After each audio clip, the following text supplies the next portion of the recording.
իհարկե, հա։ Ես սիրով ուղղակի նաև իմ հետևորդներին եմ ուզում ասել, որ մենք հրաշալի ու շատ գեղեցիկ քաղաքում ենք գտնվում, մեր մանկության քաղաքում։ Ինձ համար երջանկություն է, որ նաև ամբողջ աշխարհը մեր քաղաքի մասին իմանա։ Մինչ մանկություն տեղափոխվել է, որպես այս քաղաքի բնակիչ, քաղաքացի, նախ ճանաչված ու պատվավոր,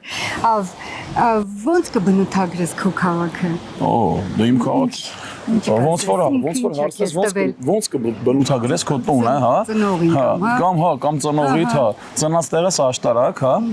Ոնց կբնութագրեմ։ Իմ ծննդավայրն է, աշխարհի ամենալավ տեղն է, աշխարհի ամենամաքուր տեղն է, ինձ համար աշխարհի ամենաջինջուզուլալ տեղն է։ Մար ամեն քարի հետ, հենց այստեղ որ կանգնած ենք, ամեն քարի հետ մի պատմություն ունեմ, ամեն ծառի հետ մի պատմություն ունեմ։ Ձորում ամեն մի քարի հետ, ամեն մի լողալու անկյան հետ պատմություն ունեմ։ Կմտաբերես ինչ որ sense հետաքրքիր արտառոց որ կան չէ ինչ որ հիշողություններ